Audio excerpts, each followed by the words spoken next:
Lo que hoy que quería compartirles a ustedes esta mañana es acerca de la fe, que yo creo que la fe es un tema bastante amplio, lo podemos ver de muchas maneras, pero vamos a ver específicamente cómo hoy podemos actuar por la fe. Muchas veces actuamos de maneras diferentes, ¿verdad? Muchas veces actuamos de maneras de nuestra propia voluntad, ¿verdad? Pero para comprender cómo yo puedo actuar por la fe, primero tengo que entender el significado. ¿Qué significa la fe? La fe, dice en Hebreos 11, ahí les facilité también en sus hojitas, tienen todos los versículos para que estén ahí. De igual manera, si ustedes quieren buscar en sus propias Biblias, que es lo recomendable, ¿verdad? Lo pueden hacer para tener ahí bien lo que dice la Biblia, ¿verdad? Y pues sí, vamos a ver. Voy que pongo el reloj. Muy bien. Dice en Hebreos 11:1, dice la Biblia. Vean lo que es la fe. Es pues la fe la certeza de lo que se espera, la convicción de lo que no se ve. Es un versículo bastante conocido, ¿verdad? Pero eso es la fe. Ahora bien, entonces entendemos que la fe es todo aquello que esperamos y estamos convencidos sin ni siquiera verlo. Vamos a ver, Randy. Usted cuando va a la universidad o cuando va a otro lado, el bus pasa, qué sé yo, a las 12 del mediodía. ¿Cuál es la fe que usted tiene que ese bus no se va a atrasar a las 12 y va a llegar a tiempo? Imagínense, ¿verdad? Vivimos siempre nuestras vidas tomando decisiones por fe. La lotería, ¿verdad? Bueno, no sé quién juega a la lotería, espero que no. Pero la lotería, ¿verdad? A veces también tenemos decisiones como el bus, ¿verdad? Tomar el bus. Decisiones de trabajo, de educación, de lo que sea, ¿verdad? Tomamos decisiones por fe y no podemos verlo. No podemos ver el resultado hasta que esperemos un tiempo, ¿verdad? Todos los días lo hacemos, entonces, porque hoy vamos a hablar de ese tipo de decisiones que yo tomo, aunque yo no vea el resultado. Pero quiero que entendamos también que en esta mañana y en este pasaje de la Biblia que vamos a ver, el significado de la fe tiene que ver más con creer en el invisible, creer en aquel que sabemos que existe, pero que no le podemos ver. ¿Alguien aquí ha visto al Espíritu Santo aparecerse así en su casa? ¿Verdad que nadie? Y tampoco hemos olido al Espíritu Santo, ¿verdad? No lo hemos, ¿verdad? No sabemos a qué huele, ¿verdad? El asunto es ese. Dice la Biblia en Colosenses 1:15. Él es la imagen del Dios invisible, el primogénito de toda creación. Entonces, ¿a quién se ha visto la humanidad? ¿Ah? ¿A quién se ha visto la humanidad que sea Dios? A Jesús. Dice la Biblia que Jesús, ¿verdad? Es Dios en la carne. Entonces Jesús es la imagen que tenemos de Dios, pero nadie ha visto a Dios como tal. Hemos visto a Jesús, bueno, no lo hemos visto nosotros, ¿verdad? Ni siquiera. La gente que vivía ¿verdad? Como en los años cero, ¿verdad? La gente sí vio a Jesús, pero Él era la imagen, ¿verdad? Del Dios hecho en la carne. Pero dice en Colosenses que Jesús es la imagen del Dios invisible. O sea que creemos hoy en un Dios invisible, en un Dios que en este momento no podemos ver, ¿verdad? Y recordemos que también dice en Romanos 1:20, porque las cosas invisibles, o sea, Dios, el Espíritu Santo de Él, su eterno poder y deidad, ¿verdad? Se hacen claramente visibles desde la creación del mundo, siendo entendidos por medio de las cosas hechas, de modo que no tienen excusa. Entonces, todo lo que vemos aquí simplemente es una evidencia de que existe un creador, pero este creador es un creador invisible, un creador que nuestra vista no puede ver, ¿verdad? Entonces, conociendo ya el concepto de la fe y qué significa tener fe en mi vida, es creer en el invisible, creer en aquel que no podemos ver y no podemos esperar, ¿verdad? Todavía. Entonces vamos a ver ese tipo de fe, este tipo de decisiones. Entonces somos muy dados a actuar de acuerdo a nuestro propio entendimiento y lo que nosotros creemos que es lo mejor para nuestras vidas. Muchas veces actuamos con lo que yo puedo ver, ¿verdad? Y es muy lógico tomar decisiones que yo no pueda ver el resultado, ¿verdad? Como les mencionaba. Muchas veces es más fácil no esperarme tal vez al matrimonio y irme con la primera persona que aparezca, ¿verdad? Muchas veces es más fácil irme con el primer trabajo y no esperar a que Dios me dé un mejor trabajo. Muchas veces es más fácil enojarme con la persona sin esperar que Dios tiene un plan con esa persona a futuro conmigo, ¿verdad? No sé qué es lo que será. También es muy fácil actuar de acuerdo a mi propio entendimiento cuando no evangelizo. Por ejemplo, no evangelizo con mi amigo de trabajo porque es que vivimos muy ocupados. Y yo veo que él está muy ocupado. Pero tenemos que entender que la fe es aquello que yo no puedo ver. ¿Quién sabe si cuando yo le hable a mi compañero de trabajo, a mi compañero de estudio, a mi vecino, a mi familiar, sí va a tener un tiempo para Dios, ¿verdad? Entonces, vamos a basarnos en esta idea de cómo yo puedo actuar de acuerdo al invisible y no de acuerdo a lo que yo veo siempre en mi vida, ¿verdad? Entonces, vamos a ver en que lo acabo de enseñar, ¿verdad? Que acabo de aclarar, un pasaje de la historia de Moisés, ¿verdad? En Hebreos. Hebreos 11 es un capítulo que nos habla acerca de todos los héroes de la fe, acerca de la fe y cómo todas las personas han tomado decisiones por medio de la fe. Moisés es uno de ellos, ¿verdad? Y Moisés es uno que no se escapa a estas valentías de la fe, ¿verdad? Que le podemos llamar. Vamos entonces a Hebreos 11. Hebreos 11, y vamos a ir al versículo 23 al 28. En esta fracción de Hebreos 11 vamos a ver cómo la Biblia, ¿verdad? Habla de Moisés en el contexto de la fe y cómo él actúa por la fe y no por su propia cuenta, ¿verdad? Dice Hebreos 11, 23. Por la fe Moisés, cuando nació, fue escondido por sus padres por 3 meses, porque le vieron niño hermoso y no temieron el decreto del rey. Por la fe Moisés, hecho ya grande, rehusó llamarse hijo de la hija de Faraón, escogiendo antes ser maltratado con el pueblo de Dios que gozar de los deleites temporales del pecado, teniendo por mayores riquezas el vituperio de Cristo que los tesoros de los egipcios, porque tenía puesta la mirada en el galardón. Por la fe dejó a Egipto, no temiendo la ira del rey, porque se sostuvo como viendo al invisible. Por la fe celebró la Pascua y la aspersión de la sangre, para que el que destruía a los primogénitos no los tocase a ellos. Señor y Padre Celestial, Padre, te doy gracias, Señor, por este día. Padre, el día de hoy vamos a conocer tu palabra y vamos a ver 3 verdades, Señor, acerca de la fe. Te pido, Padre, que hoy en este tiempo nos guíe nuestro corazón, Señor, para abrir nuestra mente, nuestro corazón, nuestra alma a tu palabra, Señor, y que hoy salgamos de aquí edificados. Padre, te pido que quitemos por completo, Señor, cualquier distracción, Padre, ya sea un problema emocional, un problema económico, un problema físico, Padre, de salud. Señor, que sea una aflicción, una tentación, cualquier cosa que nos está afectando esta mañana. Padre, te pido que tú la apartes por un momento, Señor, para que enfoquemos ese tiempo a tu palabra, Señor. Y Padre, si hay alguna persona que está aquí esta mañana que no conoce a dónde va a ir cuando muera, te pido que hables a su corazón, Señor, y que pueda tomar una decisión de acuerdo a la fe en Jesucristo Jesús, en Jesucristo. Padre, te pongo todo ese tiempo en tus manos, en Cristo Jesús. Amén. Muy bien, entonces, vamos a enfocarnos el día de hoy en este primer versículo, ¿verdad? El punto número 1. ¿Por qué es que tenemos que actuar por la fe? ¿Para qué tenemos que actuar por la fe? En primer lugar, para que no temamos al mundo, ¿verdad?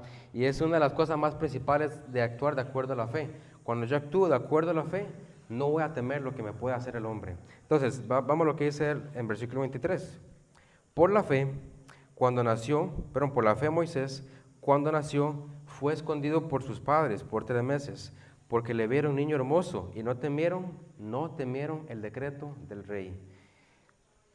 En esta primera etapa, ¿verdad?, de estas verdades, vemos a la vida de Moisés, ¿verdad?, cómo su nacimiento. Cuando Moisés nace, había un decreto de parte de Faraón, que decía así, en Éxodo 1:16, lo tienen en sus notas. Vean lo que pasa con Faraón. Cuando asistáis a las hebreas en sus partos y veáis el sexo, si es hijo, matadlo, y si es hija, entonces viva. Moisés vivía en esta época de nacimiento, donde cada vez que aparecía un varón, ¿verdad?, que una mujer daba a luz un varón, lo tenían que matar, ¿verdad? ¿Qué es lo que pasa? Que hay 2 personas que no temieron el decreto del rey. En primer lugar tenemos a las parteras, las mismas parteras egipcias que escucharon el decreto del rey. Esto es lo que pasa, dice, Uy, se me fue. Aquí. Éxodo 1, creo que esto no lo puse en sus notas, por eso se me fue. Ajá, ese no lo puse en sus notas. Vamos a Éxodo entonces y vean lo que hacen las parteras.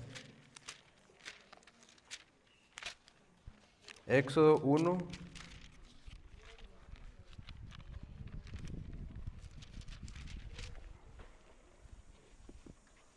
Dice Éxodo 1:17, pero las parteras temieron a Dios y no hicieron como les mandó el rey de Egipto, sino que preservaron la vida a los niños.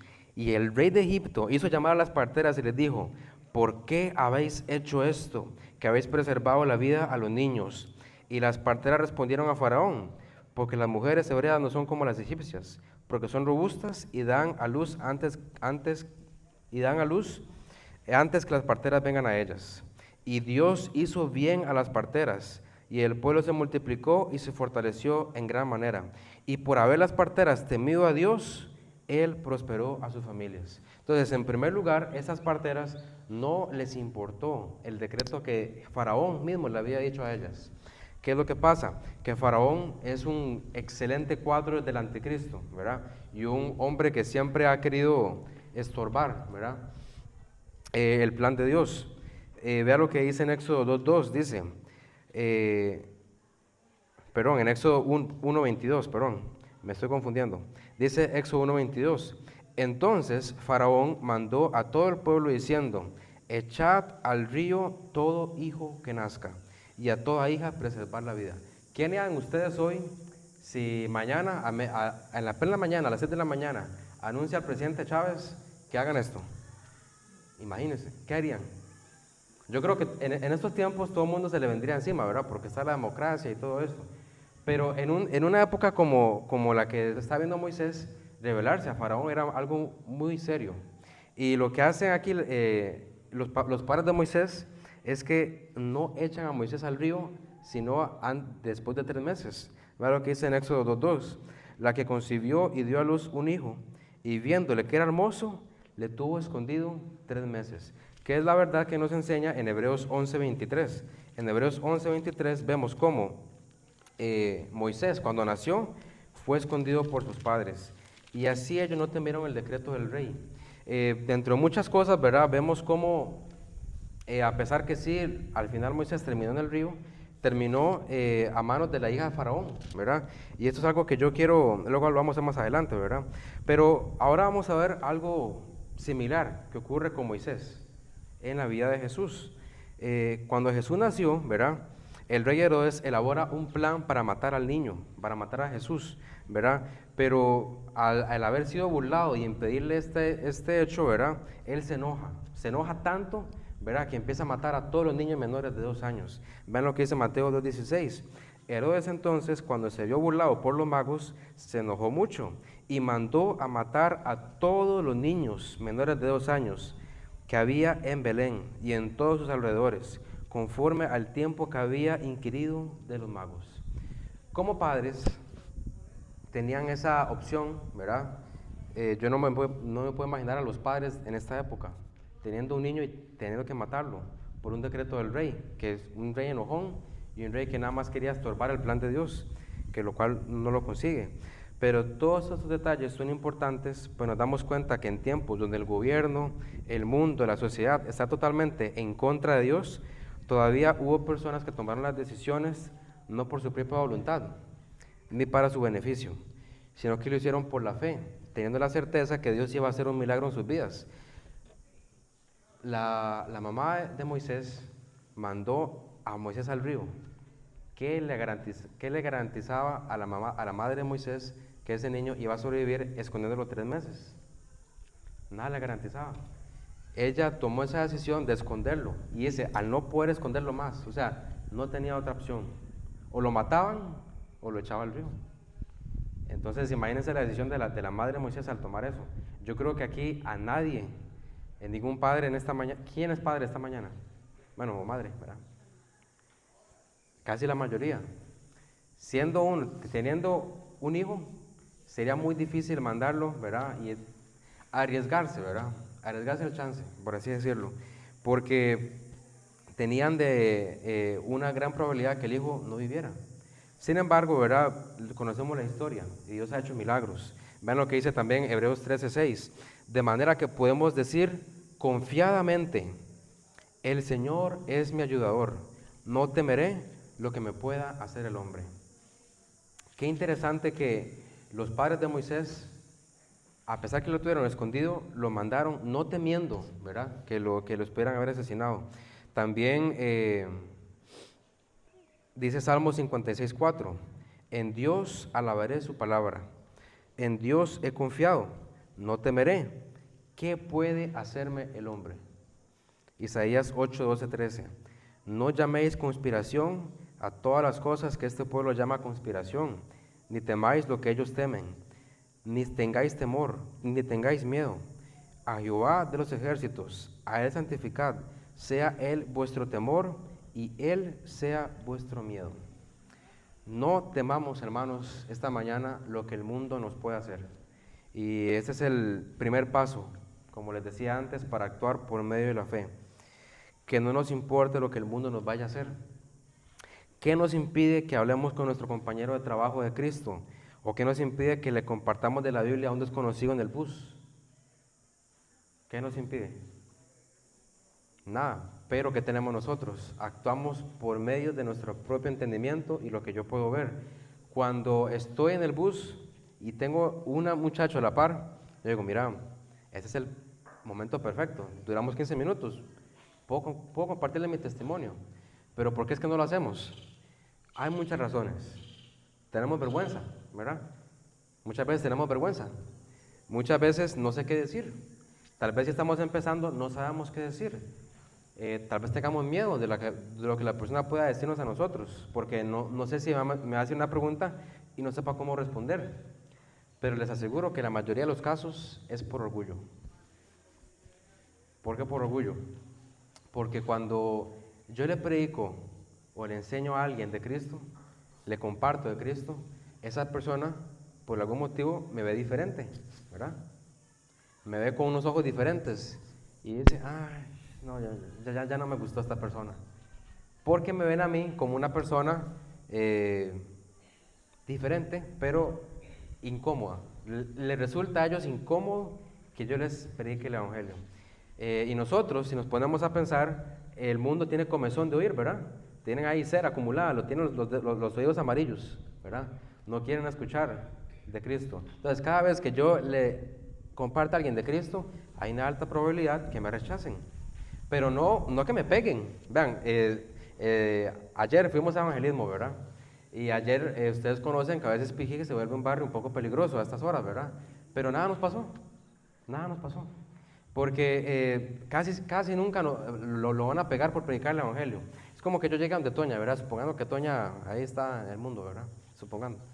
Y Toña, ¿usted conoce a Cristo? ¡Pah! No, ¿verdad? Ella no me va a pegar por eso. Bueno, puede ser, ¿verdad? No se sabe. Pero a lo que voy es que es una baja probabilidad que me peguen por compartir a alguien. Lo más que puede pasar es que me empiecen a ver mal y que me vean a mí de una manera que ya no estoy acepto en la burbuja de ellos, si se me va a entender, ¿verdad? Entonces, por lo menos en la universidad, ¿verdad? O en el colegio, o en el trabajo, nos damos cuenta de que si yo revelo a las personas que yo soy un cristiano, ya no tengo la misma confianza y no me ven diferente. No puedo reírme igual que ellos ya, no puedo conversar igual que ellos, no puedo ir a lugares donde van ellos, porque ahora soy diferente. Y eso es lo que no nos gusta. Ahí es donde hieren nuestro orgullo. Lo único que nos impide hacer esto, ¿verdad? Es lo que ya les dije, nuestro orgullo. Pero como les he dicho antes, y como creo, bueno, antes porque me acuerdo que lo que hablamos la vez pasada, nada es comparado con el vituperio de Cristo. ¿Y qué es el vituperio de Cristo? ¿Alguien sabe qué significa la palabra vituperio? ¿Sí saben? El vituperio de Cristo, ¿qué sería? El sufrimiento de Cristo, lo que Él padeció, ¿verdad? Las burlas que Él padeció, todo lo que Él recibió, eso es un vituperio. Cuando usted vitupera a alguien, es porque se está burlando, lo está afligiendo, ¿verdad? Lo está haciendo pasar, lo está menospreciando. es el vituperio. Entonces, cuando yo me pongo a pensar lo que Cristo padeció por mí, eso no es nada. Compartir el del Evangelio a las personas no es nada. ¿Qué es lo malo que me puede pasar? Que me vean mal. Pero como dice Salmo 56:4, ¿qué puede hacerme el hombre? ¿Qué puede hacerme el hombre? El hombre no puede hacerme nada, ¿verdad? Y recordamos que dice la Biblia en Mateo 10, no están sus notas, pero dice que no hay que temer al que mata el cuerpo, sino que hay que temer al que mata el cuerpo y el alma en el infierno. Entonces, al único que hay que temer esta mañana es a Dios. ¿Y cómo es que yo empiezo a temer a Dios? En primer lugar, obedeciéndole, ¿verdad? Apartándome del mal. Y también, yo temo a Dios no temiendo al hombre, ¿verdad? Porque dice la Biblia que no podemos servir a dos señores. No puedo temer a Dios y temer al hombre al mismo tiempo. O temo a Dios o temo al hombre. Entonces, si esta mañana nosotros estamos temiendo al hombre, es porque no estamos activos en el evangelismo, en el discipulado. La gente no me ve como un reflejo de Cristo, me ve como una persona más. Y eso nos lleva al siguiente punto. El versículo 24, dice la Biblia en el 24, Hebreos 11:24, por la fe, Moisés, hecho ya grande, vamos a ver una nueva etapa de Moisés, su ministerio, dice, rehusó llamarse hijo de la hija de Faraón, rechazó ser hijo de la hija de Faraón. Qué interesante, porque la hija de Faraón era prácticamente una celebridad de Egipto, ¿verdad? La hija de Faraón fue la que adoptó a Moisés, incluso. Pero ¿qué es lo que pasa? Que Moisés rehusó llamarse hijo de la hija de Faraón. Él decidió simplemente no identificarse como hijo de la hija de Faraón. Qué interesante, hermanos, porque cuando uno se presenta a veces, ¿qué podemos decir? Yo no tengo ningún título, ¿verdad? Supongamos que tengo un título de ingeniería en sistemas, ¿verdad? Que no lo tengo. Y yo me presento a donde un amigo y le digo, ¿cómo está, compadre? No sé, Simón. Y la manera en la que yo me presento es esta. Hola, mi nombre es Aarón, soy ingeniero en sistemas. No sé si se me voy a entender que muchas veces nos identificamos con lo que hemos logrado, ¿verdad? A veces digo, mira, soy Aarón, estudiante de la universidad. Soy Aarón, cualquier tipo de cosa, cualquier tipo de identificación que a mí me dé. También, por ejemplo, los jugadores. No sé, ¿ustedes han tenido la oportunidad de hablar con un jugador, con un exfutbolista? Así, tal vez de tercera división. Pero a veces cuando uno habla con un exfutbolista, ¿verdad? Es que tuve la oportunidad una vez, ¿verdad?, de hablar con un exfutbolista. Bueno, con un señor que tenía, un hijo. Y lo primero que dijo fue que mi hijo era futbolista. Así nos identificamos muchas veces. El mundo se identifica con lo que ha logrado, ¿verdad? Pero nosotros nos identificamos ¿con qué? Cuando usted se presenta con una persona, ¿qué es lo primero que le dice de usted? Que le gustan los perros, que le gustan los gatos, que le gusta la sopa azteca o la olla de carne, que no le gusta el mondongo, ¿verdad? ¿Qué es lo primero que usted le dice a la persona que está conociendo? ¿Qué es lo primero que la gente puede ver de su vida? ¿Qué será? Será una persona muy trabajadora, pero que nunca no reflejamos a Cristo en nuestras vidas, ¿verdad? Y eso es lo que queremos hablar esta mañana acerca de conformarme al mundo. Porque cuando yo actúo por la fe, yo no me voy a conformar al mundo. No voy a estar de acuerdo a cómo el mundo me identifica. Que el mundo me identifique como un ingeniero, como un maestro, como un como un licenciado, como una persona de alto nivel social. Eso no es lo que importa. ¿Acaso Dios, cuando lleguemos al cielo, me va a preguntar, Aarón, ¿cuántos títulos tuviste académicos? ¿Sacaste 9 en el examen de matemáticas? ¿Cómo te fue? ¿Estudiaste? ¿Tuviste un buen trabajo? ¿Tuviste el carro del año todos los años? No, eso no es lo que Dios nos va a preguntar a nosotros. No sé, pero posiblemente Él nos pregunte, ¿qué hiciste por mí? ¿Verdad? ¿Y cómo te identificaste en el mundo? ¿Como un hijo de Dios o seguiste la corriente? En Éxodo 2:10 dice, y cuando el niño creció, él lo trajo a la hija de Faraón, la cual lo prohibió y le puso por nombre Moisés, diciendo, ¿por qué de las aguas lo saqué? Entonces la hija de Faraón agarra a Moisés y lo trae como un hijo suyo. Entonces, aún Moisés, siendo un príncipe de Egipto, rehusó a llamarse hijo de la hija de Faraón. Él rehusó. Y nosotros es muy difícil rechazar lo que hemos conseguido en el mundo, ¿verdad?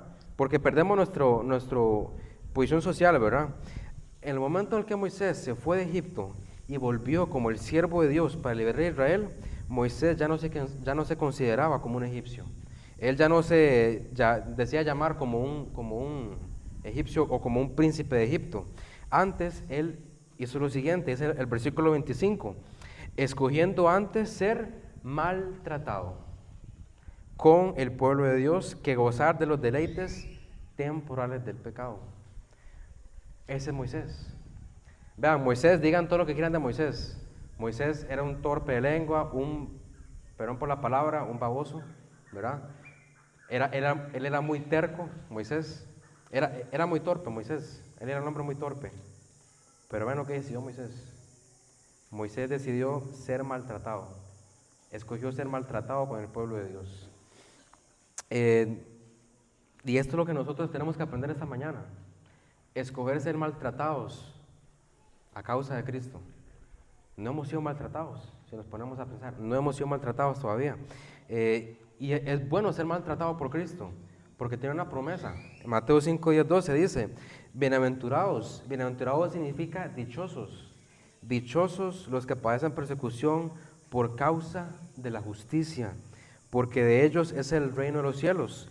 Bienaventurados sois cuando por mi causa os vituperen, que llevemos esa palabra, os persigan y digan toda clase de mal contra vosotros, mintiendo.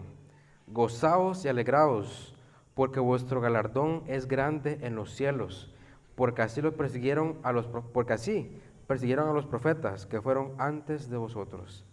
Y esto nos introduce en el versículo 26, con la mirada puesta en el galardón. Dice, teniendo por mayores riquezas el vituperio de Cristo que los tesoros de los egipcios, porque tenía puesta la mirada en el galardón. Este es Moisés. Moisés no gozó de esos deleites temporales que conocemos nosotros. Son deleites temporales que se acaban. Verá, la plata, las mujeres, los hombres, la posición social, un trabajo, la casa, el carro, todos son deleites temporales. Todo se va a acabar.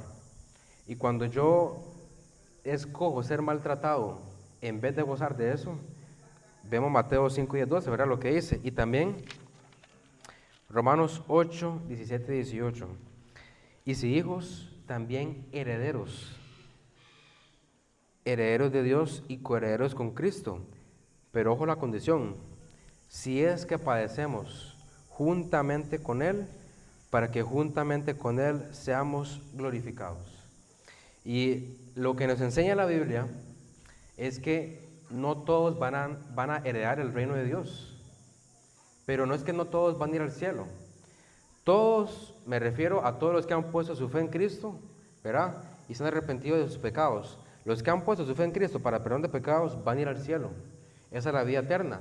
Pero una cosa es la vida eterna y otra cosa es heredar el cielo. Heredar con Cristo, mejor dicho. Entonces, heredar con Cristo es para las personas que padecieron con Él.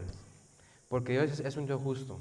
Y Él no va a mandar a un hijo rebelde a heredar con Cristo. Él va a mandar al que padeció con Él, ¿verdad? Y es lo que vemos en Romanos 8, 17, 18. Que solo van a heredar con Cristo los que padecieron juntamente con Él. Entonces, si nos ponemos a pensar, muy pocos van a heredar el reino de Dios. Y esto ya lo hemos hablado, ¿verdad? Lo hemos... por cada enseñanza, yo creo que sea los domingos entendemos este concepto. En algún momento, dependiendo de lo que yo haga, Dios va a mirar mis obras como cristiano.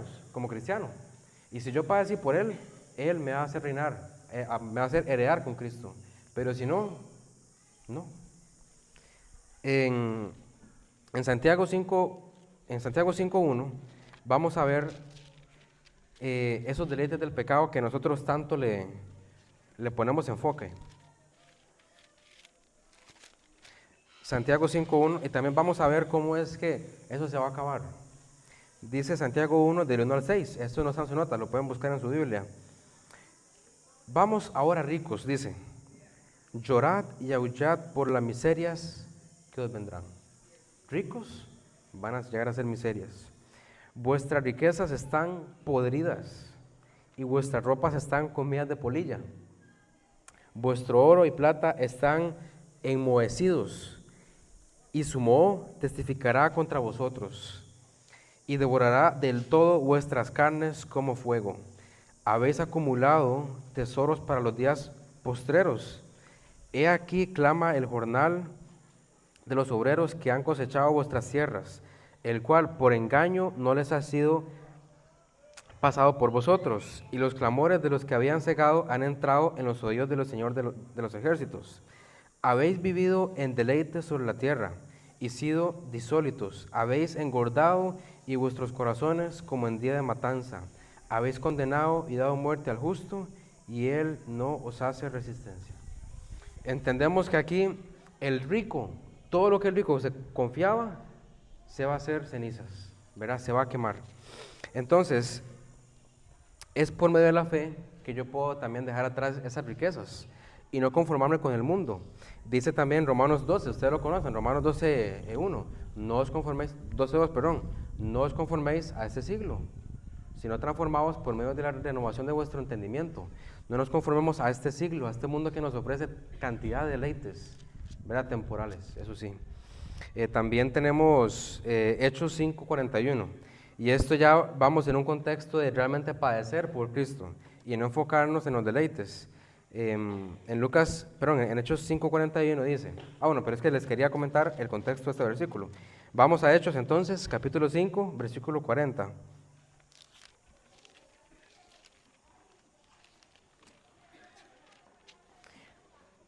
Dice así, versículo 40. Bueno, los apóstoles están predicando el Evangelio.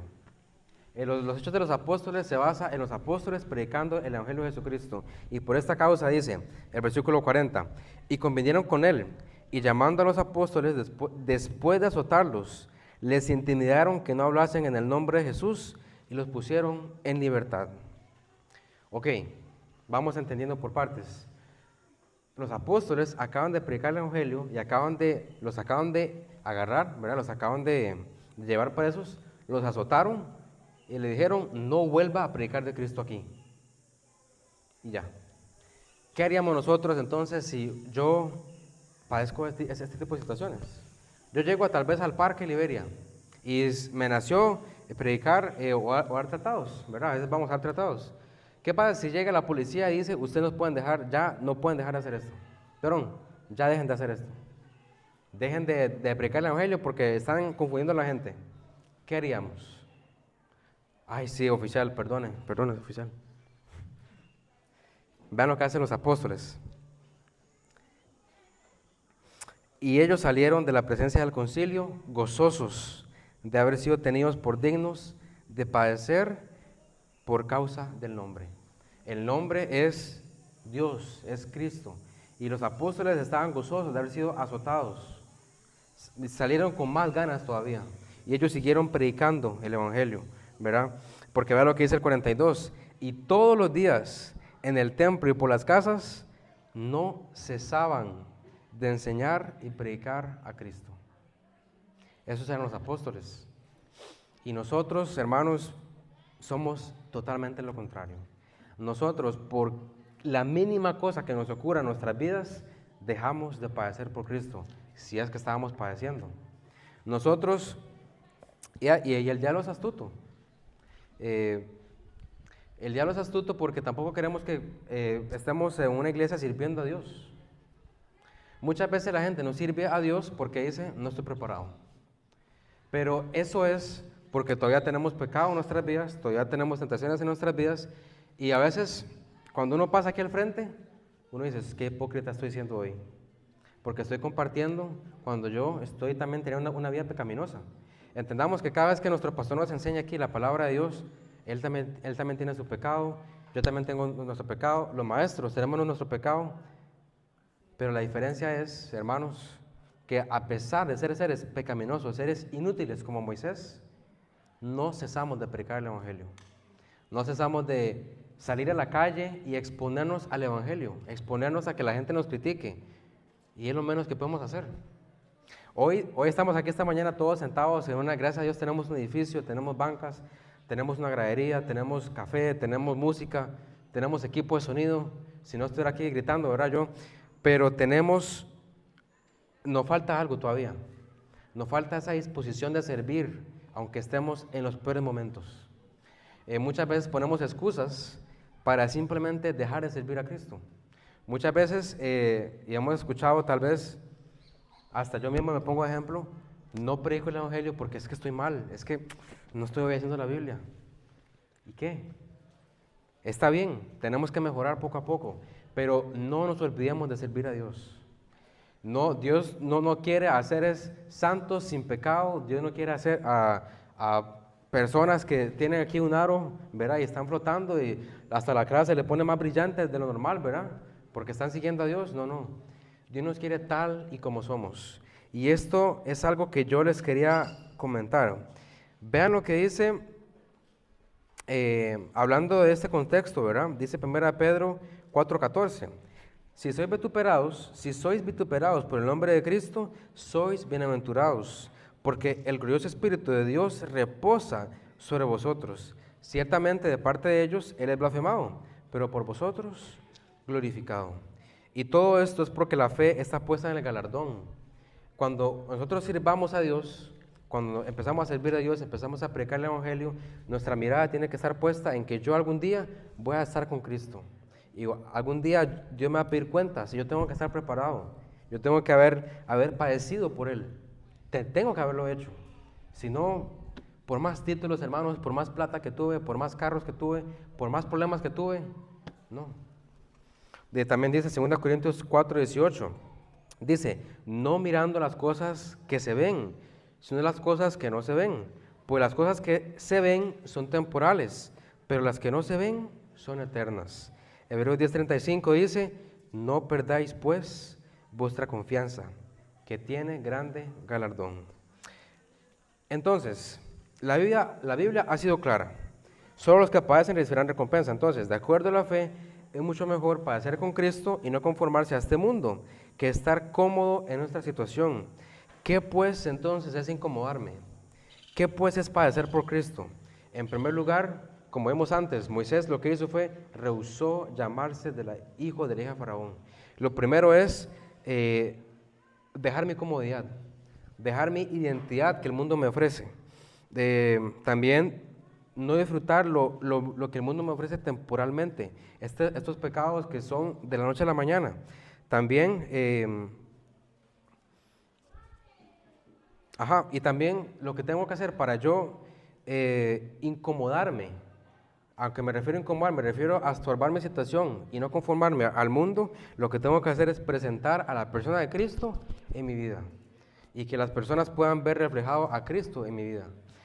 Cuando las personas te ven o las personas nos ven, ¿qué piensan? ¿Qué es lo primero que piensan? Ah, sí, es muy tuanis esta persona. Ah, sí, es muy trabajador, es muy calmado. Uy, es muy enojón esta persona. Es muy hipócrita, no sé, se le pondrán, ¿verdad? Pero lo que voy es, ¿qué es lo primero que dicen de nosotros? Cuando la gente nos conoce, ¿qué es lo primero que dicen? Dicen que somos trabajadores, dicen que somos tal posición, o dicen que somos siervos de Cristo. ¿Qué es lo que dicen? Y si nosotros viviéramos nuestra vida identificándonos como siervos de Cristo, la gente nos ve diferente. Y recordemos que no es para agradar a las personas, sino para que Cristo sea glorificado en las personas. Y ahora, sin importar entonces, tengo que estar dispuesto a servir a Dios, a padecer por Cristo. Hablando de lo que Moisés tenía, ¿verdad? Bueno, hablando de Moisés, cuando Dios lo llamó a que liberara al pueblo de Israel, ¿se acuerdan lo que le dijo Moisés? Lo que le dijo Dios a Moisés. Vamos a ir a Éxodo, entonces. Éxodo 3.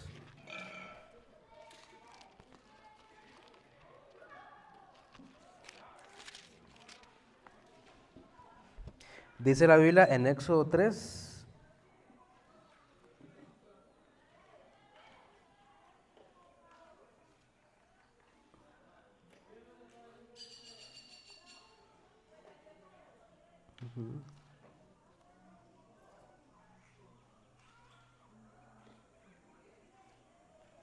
Éxodo 4, perdón.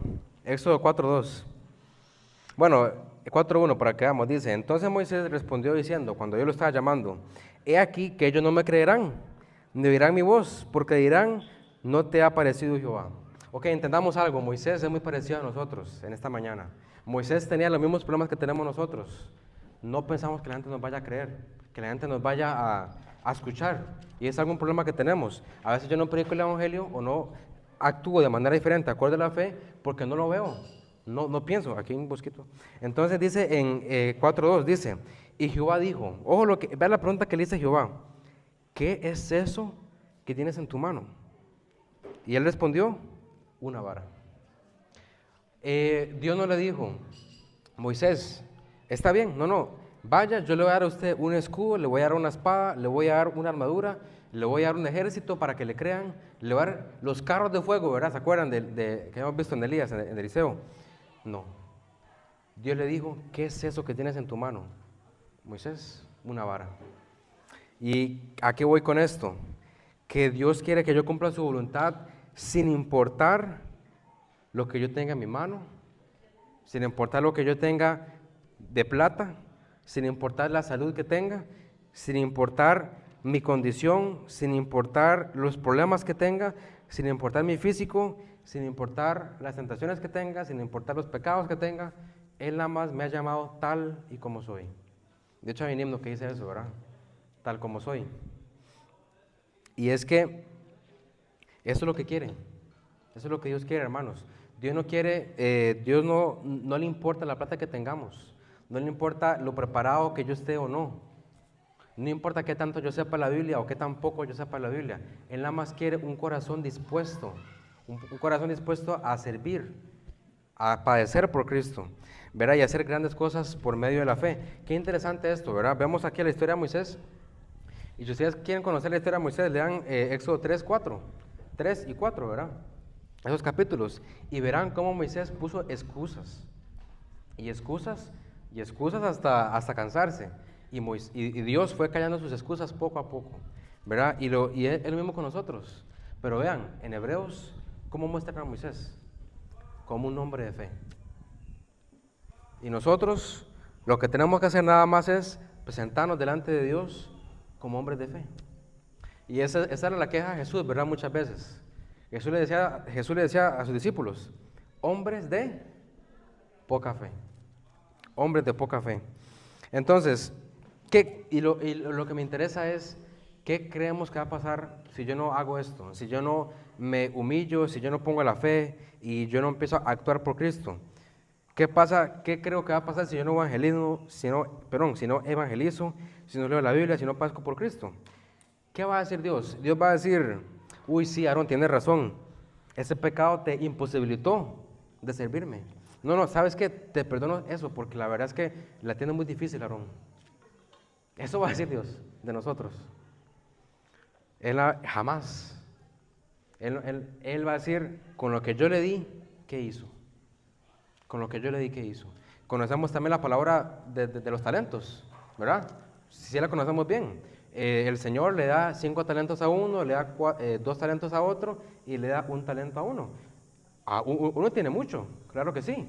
Uno tiene medio, ¿verdad? Otro tenía poquito, 1 talento. Bueno, y eso era también algo. Pero no es con lo que Dios nos ha dado, sino con lo que Dios me ha dado, ¿qué hago yo con eso? ¿Verdad? Y tendemos a echarle la culpa a otras cosas. ¿Qué fue lo primero que hizo Adán cuando Dios le culpó de pecado? La mujer que me diste. ¿Qué fue lo que hizo Eva después? La serpiente. Le echamos la culpa al diablo, hermanos. Le echamos la culpa al diablo. ¿Qué culpa tiene el diablo? De que yo esté como esté y que yo no esté sirviendo en la iglesia. ¿Qué culpa tiene el diablo? El diablo es astuto. El diablo es un ser que manda a sus demonios, ¿verdad? Para poco a poco apurarse del corazón de las personas, de los que no tienen a Cristo. Pero nosotros tenemos la sangre de Cristo, y eso lo vamos a ver ahorita, de hecho. Pero la culpa no hay que echársela a nadie. La culpa es nuestra, ¿verdad? La culpa es nuestra por no movernos de nuestra silla, por no levantar nuestro corazón a Dios y dedicárselo a Él, ¿verdad? Entonces, Vamos a ir al último punto. Hebreos 11, 28.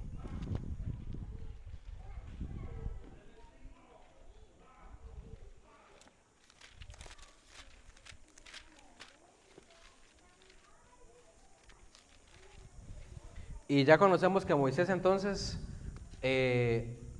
los padres de Moisés no temieron al mundo. El primer paso para actuar de acuerdo a la fe y de actuar por la fe es no temer lo que me pueda hacer el hombre. El segundo paso es no conformarme con lo que el mundo me ofrece. El tercer paso, y es el más importante para seguir actuando por medio de la fe, es evangelizar al mundo. Vean lo que dice en Hebreos 11, 28. Por la fe, esto es lo que hizo Moisés. Celebró la Pascua y la aspersión de la sangre para que el que destruía a los primogénitos no los tocase a ellos. En primer lugar, entendamos una cosa. ¿Qué es la Pascua? ¿Qué es la aspersión de la sangre? ¿Qué significa? Esto, si queremos entenderlo bien, tenemos que ir hasta el libro de Éxodo, ¿verdad? Cuando está la última plaga. La última plaga, la 10ª plaga, era la plaga decisiva para que Faraón dejara ir al pueblo de Dios de la tierra, y ya, que salieran de Egipto. Esa es la última plaga. Pero para que eso pasara, la plaga consistía en que todo primogénito iba a morir. O sea, también de ganado y de animales, ¿verdad? De bestias como de personas. ¿Qué pasa aquí? Que Dios tiene una protección con el pueblo de Israel. Todo primogénito de los egipcios se murió, pero el de Israel no se murió por la Pascua. Si queremos verlo mejor está en Éxodo 12. Vamos a ir a Éxodo 12 para entenderlo. Éxodo 12.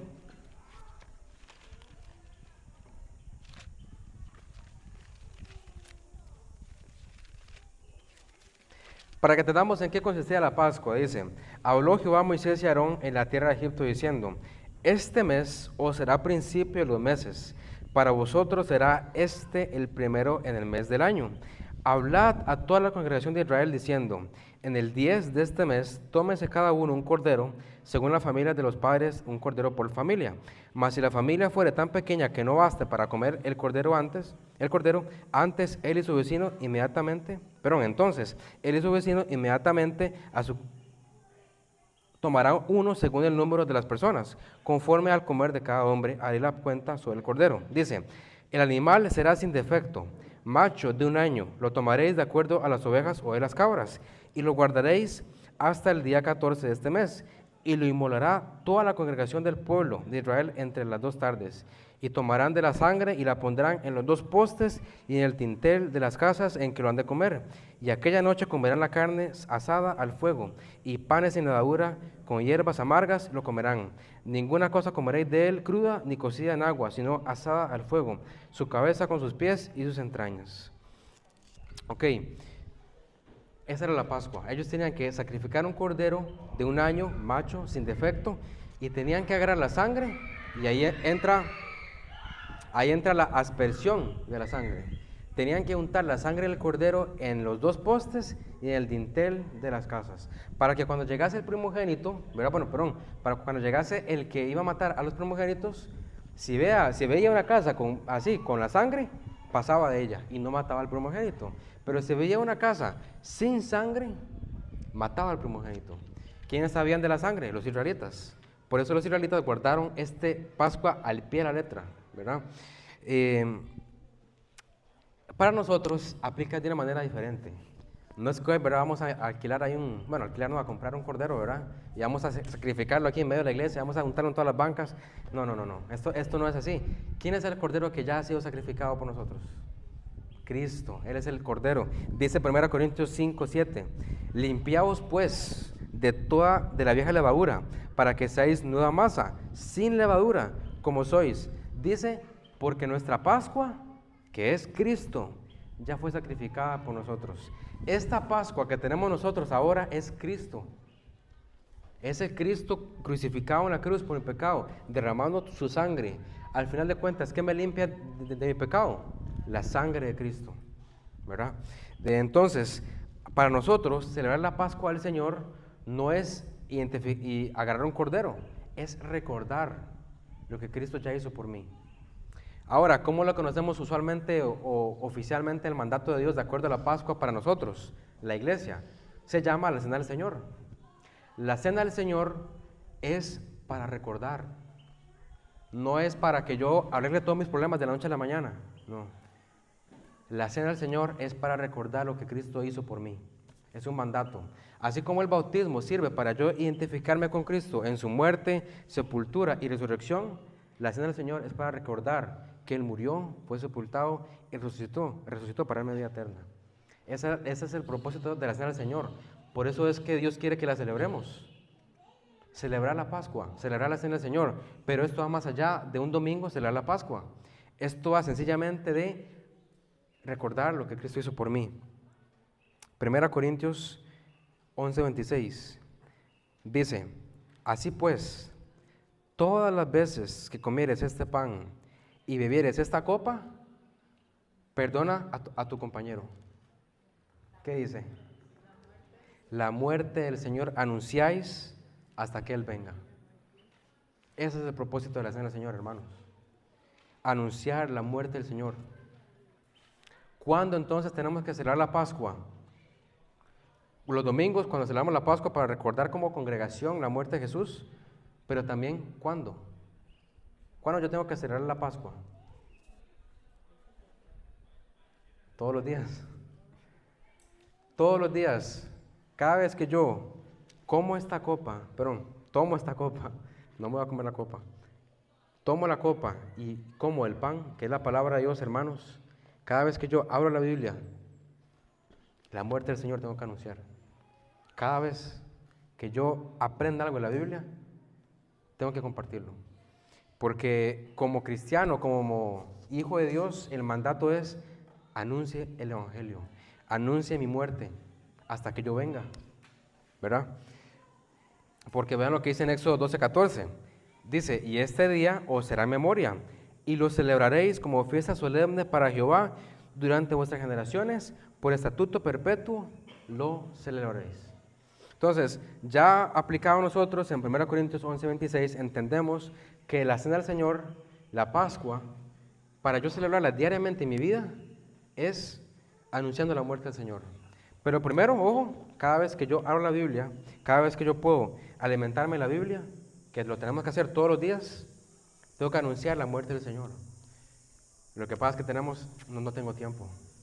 No tengo tiempo para predicar el Evangelio en mi trabajo. No tengo tiempo para predicar el Evangelio a mis compañeros. Es que, vea, cuando yo veo una puerta así abierta, yo sé, ¿qué tiene que hacer Dios? ¿Mandarme un relámpago ahí para que yo me dé cuenta que ahí está la puerta abierta? No, amigo. Hermanos, seamos, esa palabra que se me escapa siempre, pero tengamos esa sensibilidad de reconocer las situaciones cuando yo pueda predicar el Evangelio.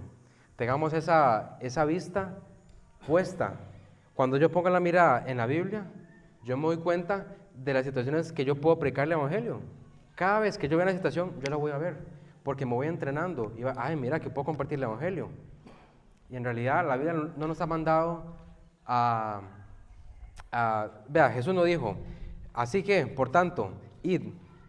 Cada vez que se te presente la oportunidad, predique el Evangelio. ¿Qué ha dicho el Señor? Por tanto, id y predicar el Evangelio. Es predicar, no es cada vez que se me presente la oportunidad. Está bien esperar algún momento tal vez, pero la idea es predicar. Sin que me pregunten, sin que me hagan nada, ¿verdad? Simplemente anunciar y incomodar a las personas, que eso es lo que no nos gusta. Porque cuando yo incomodo a las personas, como vimos antes, empiezo a temer al mundo. Bueno, ya para terminar, hermanos, es un mensaje bastante sencillo. Es algo de que me llegó esta semana. Algo que de verdad me impactó, porque nosotros siempre actuamos por medio de lo que yo puedo ver. Y cuando yo actúo por medio de la fe, me doy cuenta de lo mucho que me pierdo en Cristo, ¿verdad? Y quiero que nos vayamos esta mañana con un versículo.